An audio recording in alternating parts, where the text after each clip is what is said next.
اپنے فائدے کے لیے اور یہ اسمارت کر کے کہ نہ معلوم اوقات کس بندے کو توفیق دے دے تو اس جذبے سے میں عرض کر رہا ہوں اللہ رب العزت مجھے بھی اور حضرات کو عمل کی توفیق عطا فرمائے. بہت مختصر الفاظ ہیں اور بہت جامع بات ظاہر ہے کہ نبی علیہ السلام کو تمام ہی جامع باتیں ہوا کرتی تھی لیکن بعض حدیثیں ایسی ہیں کہ اس میں نبی علیہ السلام نے بہت مختصر الفاظ میں اور بہت جامع بات ارشاد فرمائی. اس کو جوامع الکلم کہا جاتا ہے. تو ان جوامع الکلم میں سے یہ حدیث ہے جس کو مشہور صحابی عبداللہ بن عمر رضی اللہ عنہ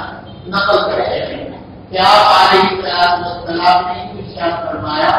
کہ دنیا میں ایسے رہو جیسے مسافر رہتے ہیں. پھر فرمایا بلکہ ایسے رہو جیسے راستے سے گزرنے والا ہوتا ہے. اور حضرت عبداللہ بن عمر رضی اللہ عنہ وہ کہا کرتے تھے لوگوں سے کہ بھائی دیکھو جب تمہاری صبح ہو تو یہ انتظار مت کرو کہ شام کی ہو, شام کا انتظار نہ کرو, اور جب تمہاری شام ہو تو یہ انتظار نہ کرو کہ تمہیں صبح بھی دیکھنے کو ملے. اور فرماتے کہ تم لوگ اپنی صحت اور تندرستی کے زمانے کو بیماری سے پہلے غنیمت سمجھ لو اور اپنی زندگی کے جو لمحات کیے ہوئے ہیں موت کے آنے سے پہلے اس کو غنیمت جانا. یہ چند جملوں پر مشتمل حدیث ہے اور ہر ایک جملے کی اگر وضاحت کی جائے لگے تو ایک بہت بڑا مضمون اور ایک کتاب تیار ہے. سب سے پہلی بات آپ نے فرمائی کہ مسافر کی طرح, اس کا مطلب کیا ہے کہ مسافر جس طرح اپنا سفر کرتا ہے, اسے دلی جانا ہے, ممبئی جانا ہے, کلکتہ جانا ہے, تو وہ مسافر اپنے سفر کی تیاری بہت پہلے سے شروع کر دیتا ہے. اسے معلوم ہوتا ہے کہ میرا سفر پلیٹ میں ہے یا ٹرین میں ہے, کھلا تاریخ میں ہے اور کھلا ڈبے میں ہے, کھلا ٹیکسی میں, اور اس کے لیے جو اسباب سفر ہے وہ تمام کے تمام اپنی تیاری میں مشغول رہتا ہے. اور وقت آنے سے پہلے آدمی سفر کے لیے مکمل تیار ہوتا ہے. ایسا ہی ہے. اور دوسری بات یہ کہ جب آدمی کا سفر شروع ہو جاتا ہے تو اس سفر میں آنے والی پریشانیوں اور مشقتوں کو آدمی یہ سمجھ کر خوشی خوشی برداشت کرتا ہے کہ بس اتنی دیر کی بات ہے, 2 گھنٹے کے بعد پوری منڈی رہ جائے گی, 2 گھنٹے کے بعد پہنچی جاؤں. وہ پریشانیوں کا من سے اپنے آپ کو سمجھاتا ہے, اپنے دل کو تسلی دیتا ہے کہ وہ تھوڑی دیر کی بات ہے, پھر تو پوری منڈی آئے گی. تو میرے بھائیوں ہمیں یہ سمجھنا چاہیے کہ ہمارا جو سفر ہے آخرت کا, اس آخرت کے سفر پر ہم میں سے ہر ایک کو روانہ ہونا ہے. دنیا کا سفر ایسا ہوتا ہے کہ اس کی تاریخ, سیٹ, ڈبہ, بریک وغیرہ سب چیزیں متعلق, لیکن آخرت کا سفر ایسا ہے کہ اس کا نہ تو تاریخ کا پتا ہے کہ تاریخ میں ہوگا, نہ دن کا پتا ہے, نہ وقت کا معلوم ہے, کچھ پتا نہیں. اتنا طے ہے کہ ہمارا آخرت کا سفر ہونا ہے. تو ظاہر ہے کہ ایسے سفر کے لیے تو آدمی کو ہم وقت تیار رہنا چاہیے کہ پتا نہیں اللہ کو عزت کے جانے سے تو بلاوا آ جائے اس کا مجھے سہنا پڑتا ہے. دوسری بات یہ کہ جس طرح سے مسافر راستے میں اگر کسی وجہ سے اس کا ریزرویشن نہ ہو اور اس کو گاڑی میں کھڑے ہو کر جانا پڑے یا کھڑکی میں لٹک کر کے جانا پڑے یا لیٹرن باتھ روم کے درمیان سے کھڑے ہونے کی جگہ مل جائے تو وہ اسی کو اپنے لیے غنیمت جانتا ہے اور یہ سوچتا ہے کہ کتنی دیر کی بات ہے, ابھی 2 گھنٹے کے بعد منزل آیا ہے, سکون سے جا کے آرام کر لیں. تو اسی طرح سے یہ دنیا کی زندگی ہے,